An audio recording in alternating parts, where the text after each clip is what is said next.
Apakah kalian pernah tertipu? Pasti kan, oleh orang asing, teman, bahkan orang terdekat.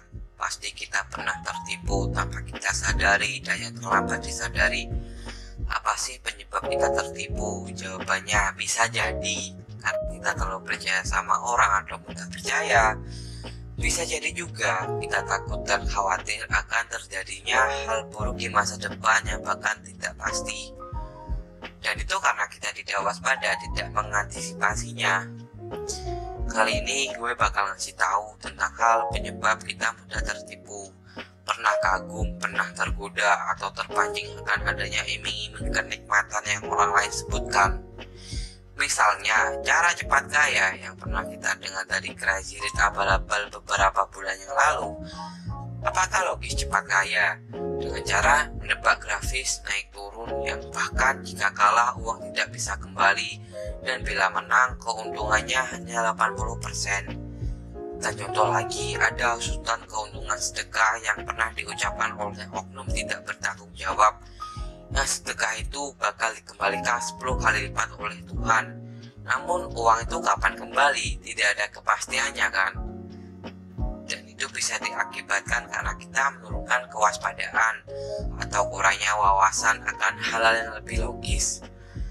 Alam bawah sadar kita dipengaruhi dan dipermainkan, dimanipulasi. Dan yang paling rawan ialah orang yang mentalnya tidak stabil, yang naik turun, dan yang tidak punya pertahanan mental yang kuat. Menurut teori psikoanalisis Sigmund Freud, pikiran bawah sadar didefinisikan sebagai kumpulan perasaan, pikiran, dorongan, dan ingatan yang berada di luar kesadaran. Freud percaya bahwa ketidaksadaran terus mempengaruhi perilaku meski orang tidak menyadarinya. Ada dua hal kita bisa tertipu tanpa disadari. Pertama secara perlahan dan halus, yaitu hipnosis, dan yang kedua melalui intimidasi melewati ketakutan, yaitu gendam. Hipnosis adalah suatu teknik terapi yang membuat Anda berada dalam keadaan rileks dan tenang agar bisa lebih fokus dan berkonsentrasi dengan pikiran Anda sendiri. Hipnosis bekerja dengan cara mengubah aktivitas di daerah otak yang terkait dengan perhatian atau kewaspadaan. Pada saat itu, Anda akan mencapai tingkat fokus atau konsentrasi yang sangat tinggi, sehingga sugesti yang diberikan kepadanya akan lebih mudah diterima.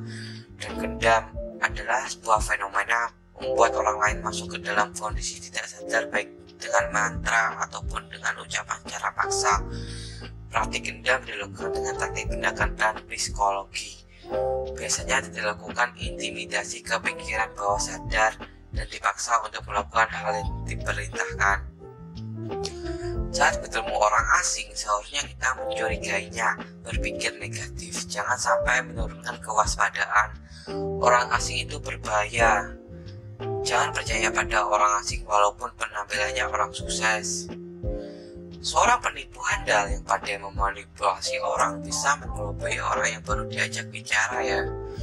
Gue tahu bahwa orang menilai seseorang dengan cara bicaranya, ekspresinya, bahasa tubuhnya, dan sikapnya. Hal-hal tersebut yang memiliki dampak paling besar terhadap kosong orang. Melihat orang lain pertama kali kan. Jadi saran gue, jangan mudah tersugesti oleh hal-hal yang gue sebutkan tadi. Jangan mudah percaya. Percaya orang lain sama saja mencelakakan diri di masa depan. Terlebih lagi percaya omongan orang asing. Dan jangan pernah khawatir sesuatu yang tidak pasti yang dibicarakan orang lain pada kita.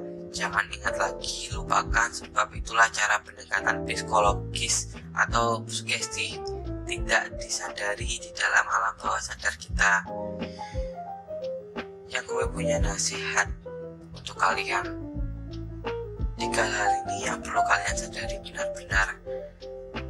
Kalau tidak, kita bisa menjadi alat orang lain, dimanipulasi, kita terikat dan menuruti kemauan orang lain, yaitu dengan ketakutan, keuntungan, dan rasa bersalah. Jangan sampai 3 hal tersebut mempengaruhi hidup kita, sebab hidup adalah pilihan kita